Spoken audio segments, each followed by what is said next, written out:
¿Cómo están? Bienvenidos a Última Mirada.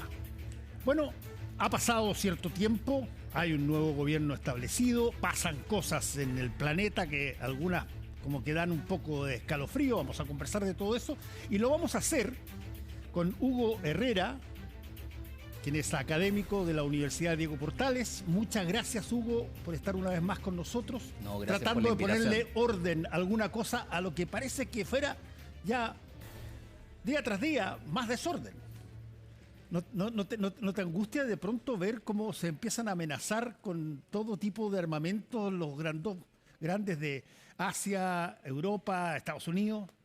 Sí, está bien peligroso el asunto. Lo que pasa es que mi generación yo creo que creció un poco vacunada porque yo era niño en los 80 y crecimos con la amenaza de la guerra nuclear, pues con la película Juegos de Guerra. Sí. Entonces, es como el tema ecológico. Mi generación no lo cree tanto, a pesar de que estamos mucho más cerca de un desastre ecológico hoy día que probablemente en los 80. Bueno, con una guerra con armamento nuclear pasa más o menos lo mismo. Yo creo que en los 80 estábamos más atemorizados y como que no lo creímos, como nunca ocurrió. Sí, el problema, yo lo acabo de escribir para un podcast que voy a sacar y lo acabo de colocar ahí. Digo, uno de los problemas que tiene el que haya lo que yo llamo, y ya la gente aquí me lo ha escuchado muchas veces, los gritones, los grandes Claro. líderes que son... Uno de los problemas de eso es que son tan fuertes para amenazar, para tratar de decir, oye, te tengo miedo, por lo tanto no voy a hacer nada. Mira, Trump que le dice a Irán, ustedes van a desaparecer de la historia. Una civilización, Una claro, civilización completa desaparece de la historia, una cosa muy fuerte, monstruosa. pero para llevar la palabra al acto, tú requieres efectivamente generar condiciones de una guerra terminal. Y eso, hoy día, con tantos países que tienen bombas Arsenal, nucleares, claro. se hace tremendamente frágil, no solamente para los que van a pelear, sino que para los que no tienen nada que ver también. No, claro. Y además que en cada pasada las palabras tienen consecuencias en el ámbito internacional. Y cada vez que aparece un líder vociferante que privilegia los hechos por sobre los acuerdos y el contexto de orden, bueno, por frágil que sea, digamos, internacional, es un daño que queda. O sea, las personas pasan, pero las faltas de respeto al orden internacional quedan. Y eso a futuro vuelve compleja la existencia de una paz más o menos estable. Ahora, digámoslo de la siguiente forma, ¿cómo un país como Chile, una pregunta que le he hecho a muchas personas, cómo un país como Chile, sabiendo eso, porque lo repiten tal cual como tú lo has hecho mucho, entra en el juego de lo que empieza ya a generarse en términos bastante categóricos como por lo menos una sensación de amenaza en cualquier momento? Sí, yo creo que el papel que juega Chile es bien complicado porque uno podría decir, estamos como de árbitro entre China y Estados Unidos, en lo más concreto, digamos. ¿Con quién vamos a colaborar más? Eso es algo que se está discutiendo en el día a día. Pero para ser un actor en el ámbito internacional, el país tendría que calzar de otra manera en las relaciones internacionales. Eh, hay una teoría que habla de los grandes ámbitos en el mundo internacional. O sea, Estados Unidos es un continente Sí, claro. y Canadá para esos efectos cuenta como parte de ese continente. Entonces, es en sí mismo un continente. Lo mismo Europa, a pesar de que es muy débil en términos de que no tiene un Estado Mayor conjunto y una operación militar conjunta todavía, es otro de esos ámbitos. Rusia, otro. Entonces, si Chile quisiera jugar un papel en el ámbito internacional, lo primero tendría que jugar un papel dentro de su propio ámbito geográfico, dentro de su propio gran ámbito, que es Sudamérica en este caso. Y ahí pensar en ver cómo operar con el resto del mundo. Lo que además creo que se vuelve especialmente relevante y es algo que tiene que ver con la política nacional, y es que Chile y Argentina tienen de las reservas de agua más importantes del agua dulce, digamos, agua En la limpia, Antártica, más importantes del planeta y en los glaciares en en los el sur. glaciares, claro. Claro, entonces en ese sentido, Sudamérica no solamente es una zona de interés por su volumen y por su amplitud, por sus extensiones, sino también por sus recursos, y no solo minerales, sino que agua, algo tan básico como el agua que está faltando, digamos, las reservas están acá. Sí, además que convengamos de que cuando se habla de posibles situaciones bélicas en este momento, en estos tiempos, hay otras cosas que adquieren características de una relevancia trascendental. Nosotros controlamos el Cabo de Horno, Claro, que liga dos océanos, que en cualquier momento en que la cosa se encarajine, eventualmente van a pasar por ahí una serie de bloques sin pedir permiso. claro, podría ocurrir. Ahora, está el paso Drake también, podríamos corretearlo un poquito hacia el sur, pero efectivamente, en un momento de inestabilidad general del planeta, las zonas estratégicas como los pasos y los estrechos adquieren mayor importancia. Mira tú, Hormuz, ya Claro, llevamos hablando de Hormuz, ¿qué? Casi como 6 meses. claro, y quizás cuanto más vamos a hablar también, porque no se ve ahí una situación en la que quepa esperar un acuerdo estable en el largo plazo, digamos, solamente se agregan conflictos sobre conflictos.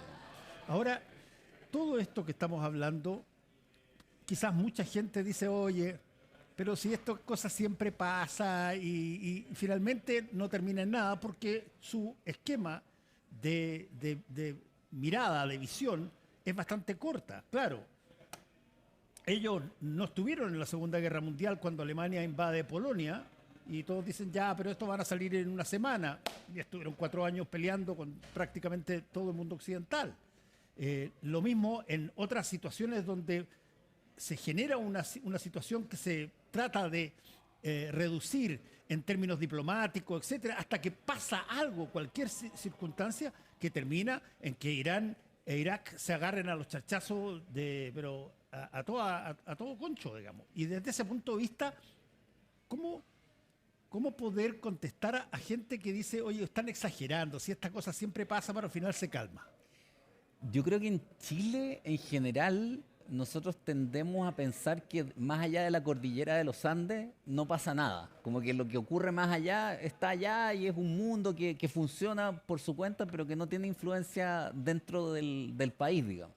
Y la gente viaja y cuenta cómo le fue de afuera, y se revela también en la cobertura que tienen los temas internacionales en la prensa chilena, que es, la verdad, es más bien excepcional el tema. Y eso mismo yo creo que influye en que no se le toma el peso al significado de las relaciones internacionales para el país, digamos. Y, y yo creo que esto, claro, pasa no solamente por el tema de la crisis en este momento, de esta crisis puntual, digamos, o de estas crisis puntuales en las que estamos, sino que pasa también, por ahí pasa, digamos, por esa visión de geopolítica, pasa posibilidades de desarrollo del propio país. O sea, Chile tiene una geografía muy especial, está su vecindario, digamos, lo obliga por una tradición y una estrategia a tener una gran cantidad de armamento y un gran presupuesto destinado a armas. Y ahí, si es que eso adquiriera la importancia que tienen que tener los asuntos de defensa en el largo plazo, podría estar una de las palancas de un desarrollo industrial para el país. Ahora se está hablando de la construcción de las fragatas, digamos, Sí.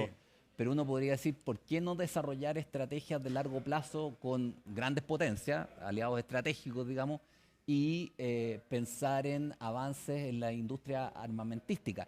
No con el fin de necesariamente potenciar el conflicto, en ningún caso, pero sí reparando en que las tecnologías que se usan en estas áreas, que pueden ser tecnologías de la información, de guerra electrónica, de producción de vehículos, qué sé yo, generan mucho conocimiento.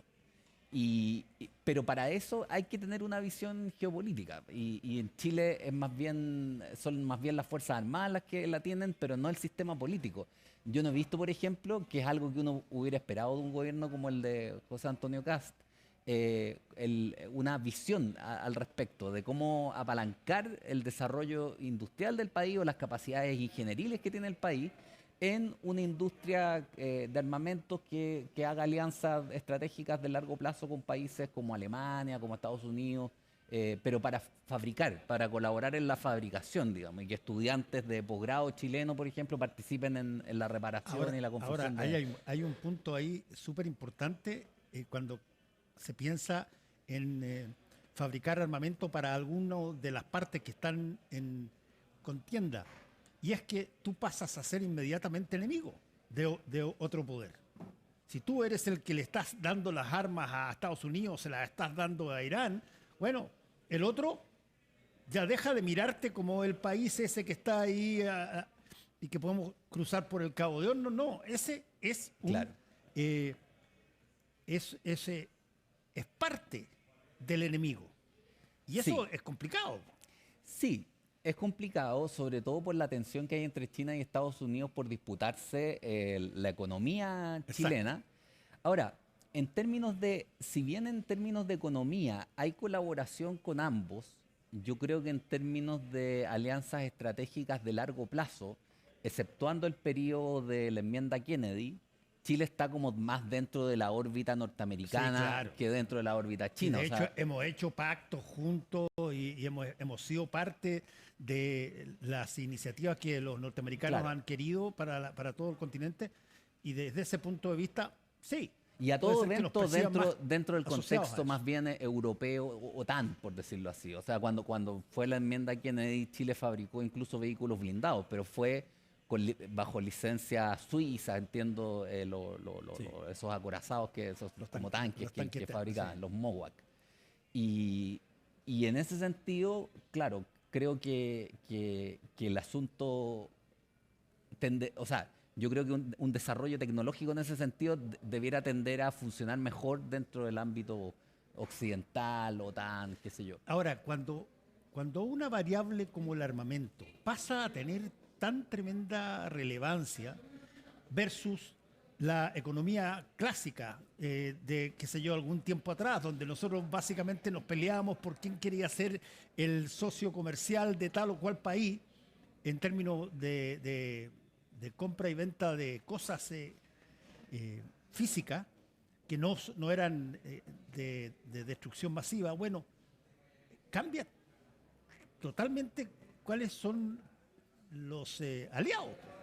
No, claro, y además hay que sumarle el cambio tecnológico. O sea, yo no dudo, digamos, que en nuestras vidas hayamos estado frente a un cambio de tal magnitud como el que introduce la inteligencia artificial. O sea, esto no es para ser alarmista ni mucho menos, pero creo que va a venir un proceso, está ocurriendo un proceso de ajuste y que tiene que ver con tecnologías de la información y también de desarrollo industrial, económico, qué sé yo, que va a generar un periodo de ajuste complicado, digamos. O sea, yo lo veo, por ejemplo, sin ir más lejos, en los egresados de Derecho, la cantidad de funciones que se están asumiendo por parte de la inteligencia artificial y que van a ser crecientemente mayores, va a producir algo un proceso de ajuste, digamos, que va a durar un buen tiempo. Y en todo lo que tiene que ver con inteligencia artificial y con el desarrollo de altas tecnologías, de nuevo entramos en la disputa. O sea, ¿con quién nos vamos? Claro. ¿Con los chinos o con Occidente, por llamarlo de alguna manera? Y cómo entran ahí los intereses de ambos. La verdad es que el país tiene que incorporar los temas de defensa y colaboración estratégica de largo plazo en la discusión política. O sea, hoy día estamos hablando de una recuperación del estado de emergencia económico, qué sé yo, pero no hay desarrollo económico posible hoy en día, si uno no mira la cuestión estratégica, la Todo cuestión se ve geopolítica. mejor estratégicamente hablando, Hugo, cuando tú ves los libros de historia. Y entonces tú ves de repente, oye, Hitler invadió Polonia y eso hace de que se activen todos los demás países y se arma la Segunda Guerra Mundial. Y básicamente uno lo plantea eso como si, oye, si hubiese querido no lo hace. Lo mismo, qué sé yo, Francisco Fernando, el emperador, Claro. fue asesinado. Vamos de paseo.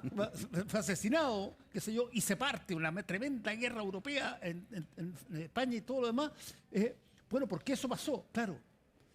Pero resulta que nosotros estamos leyendo lo que efectivamente ocurrió. Claro.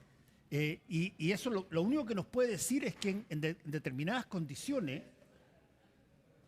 todas las variables están abiertas para que pase. No significa de que va a ocurrir la cosa exactamente igual o que va a ocurrir de la misma forma o en el mismo momento. Pero hoy día, con el poder nuclear de varios países, la ignición, lo que prende la mecha, puede venir de cualquier lado. Sí, pues es complicado. O sea, efectivamente tú tienes toda la razón en que cuando uno lee los episodios históricos, los lee desde el final en el fondo. Uno ya sabe cómo pero ya haber estado, todo, claro, haber estado en el momento en que se anexan los Sudetes, por ejemplo, con Chamberlain, que era un primer ministro británico muy pro paz y poco intervencionista. Estados Unidos estaba en una posición aislacionista, o sea, nada hubiera hecho pensar, digamos, en 1938, por ejemplo, en 1939, que era tan inminente una guerra mundial. Y, claro, hay que analizarlo también con calma y tiza, digamos, pero podrían estarse incoando las condiciones como para que haya un conflicto más grave de lo que usualmente pensamos. El último conflicto grave también fue causado por una operación de un presidente vociferante, porque recordemos que Bush, hijo, hablaba del eje del mal. El eje del mal. Que entre otras cosas fue ese tipo de lenguaje el que permitió Guantánamo, que fue una cárcel fuera del derecho de guerra, exceptuada del derecho de guerra, o sea, no bajo la Convención de Ginebra.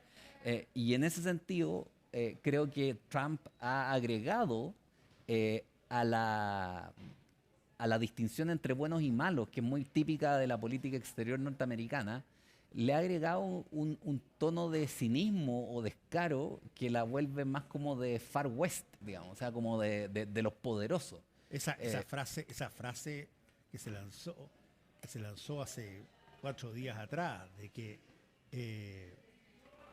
hablando de Irán, de que van a terminar con la historia de Irán.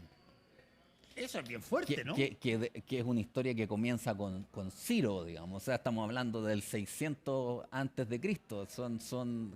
Que hay continuidad, por lo menos. Claro, es la cuna de la civilización la que quiere destruir el hombre. Ahora, hay que ver, yo siempre he tenido la duda de si Irán es equivalente a lo que fue Irak. Porque no hay que olvidar que los iraníes no son árabes. No, son persas. Y es una cultura que por lo mismo es muy sofisticada. Por la antigüedad que tiene, es comparable con la China, digamos. O sea, una cultura de muchos matices. Incluso el Islam en Irán es muy distinto al Islam en otras partes. Es más diferenciado, más sofisticado. Pero tienen otra característica que yo lo he dicho no muchas veces, no lo he repetido mucho porque creo que puede meter cuco también.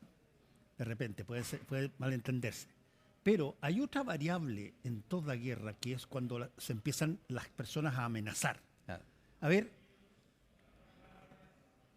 ¿por qué amenazo? Bueno, amenazo porque te quiero meter miedo. Y al meterte miedo, tú prefieres, bueno, ya, me rindo, dejo todo, cambio, negociemos. Que fue la estrategia que usó Trump con Corea del Norte. Exactamente. Pero, ¿qué pasa cuando tú tienes un país que cree que el martirio es un acercamiento a Dios o a Alá. Y desde ese punto de vista, el que tú me estés amenazando con matarme, todo lo contrario. Yo defiendo mi patria mucho mejor y si es que me muero, bueno, llego a la felicidad. También los católicos, de alguna manera, los cristianos, tienen una lógica similar en determinada faceta, pero eso hace de que los discursos de amedrentamiento, bueno, pierdan fuerza y eso, bueno, ¿qué nos deja entonces? Sí, no, yo creo que es complicado además por la situación de presión general en la que Occidente está teniendo al Islam, digamos. O sea, sin ir más lejos, el conflicto en Palestina, las minorías en Europa, digamos, de musulmanes, algunos perseguidos por estos regímenes, otros simplemente emigrados, vuelve complejo el tema. Hay ahí, yo me acuerdo cuando se hablaba del final de la historia, cuando cayó la Unión Soviética. Fukuyama escribió su famoso libro El fin de la historia, pero dejó algo en el margen. Dijo el Islam. El Islam es el pendiente todavía. Ahí la historia sigue funcionando. O sea, o podríamos decir que la historia sigue andando. Y yo creo que eso aplica todavía hoy. O sea, o bien lo que está buscando Trump es un aplacamiento general del mundo islámico, pegándole a la potencia más poderosa que es Irán, por cantidad de gente, por diferenciación de su sistema cultural, digamos. O yo no veo cuál es el sentido, digamos, del hostigamiento. Eh, y podría ser peligroso, porque en el momento en que tú te ves entre la espada y la pared, efectivamente es el momento de Ahora, los hombres bombas. ahí Digamos. hay otra variable, porque una de las excusas para Trump, que podría ser perfectamente válida en este tipo de pleito, es que Irán ha trabajado el uranio, ha generado bombas nucleares, tiene y ha hecho pruebas y todo eso, y por lo tanto empieza si tú quieres, el contexto se empieza a trasladar al tema que mucho se habla, pero nadie quiere ver, que es, oye, con 14 países en el mundo que tienen bombas nucleares, ¿cuál es la chance de que si que estalla una guerra un poquito más escalada, no se usen? Claro. No, es muy complejo, pues, y son países, algunos de los cuales institucionalmente son frágiles. Pues. O sea, si pensamos en Pakistán, digamos, no es la cuna de la civilización, ni mucho menos, ni un centro cultural muy potente hoy día.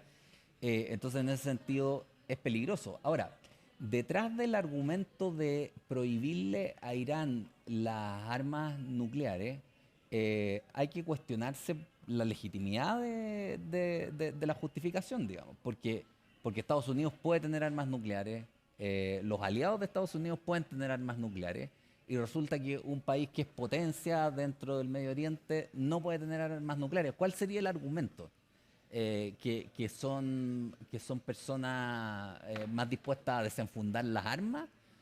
Yo creo que Algo como eso es. puede haber algo de eso, pero si uno piensa en la historia reciente, los que han desenfundado más rápido las armas no han sido precisamente ellos. De hecho, Digamos. ha sido Estados Unidos. Claro, y yo me acuerdo, o sea, Irán no es un país para tenerle necesariamente miedo, sino para operar como aliado eventualmente. Yo me acuerdo cuando comenzó la guerra de Irán-Irak, no me acuerdo, lo leí después, digamos, pero Irak tenía centrales nucleares.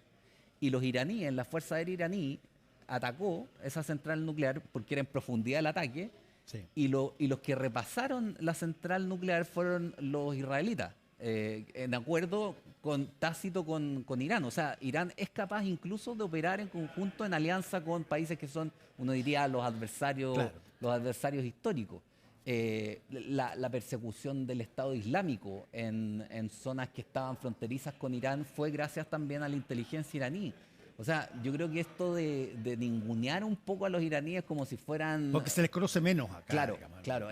O sea, si uno piensa, el cine iraní es una joya, tienen unos directores de cine increíbles. Hay un cómic famoso que yo lo recomendaría para entender un poco el panorama, Persépolis, de Marjane Satrapi, que es una iraní que terminó viviendo en Francia y en el exilio, digamos, pero cuenta la historia de otro Irán. A pesar de la revolución islámica, es la historia como de otro Irán, más complejo, culturalmente más rico, mucho más parecido a un país como el nuestro, digamos. O sea, ¿cuánta gente sabe que los iraníes esquían, por ejemplo? Yo creo que nadie tiene eso. No, sí, no, sí, existe la etiqueta y existe toda la imagen intencionada que siempre se da en momentos prebélicos, digamos, Claro. donde tú insultas y motejas al otro y viceversa, porque también se hace con Efectivamente. Estados Unidos. Pero bueno, estamos entonces A la White. a la Guaite. Hugo, muchas gracias por haber estado con nosotros una vez No, más muchas gracias, aquí Fernando. conversando sobre estas cosas que, si bien asustan, hay que hablarlas. Sí. Porque lo peor que puede pasar es que uno crea de que no, estas cosas nunca pasan, siempre se habla y no pasa nada, y de repente nos encontremos de nuevo que hay que estar metido en un subterráneo todo el rato. Se desató la cosa. Muchas gracias, Hugo. No, gracias a ti. Muchas gracias a todos ustedes. Muy buenas noches.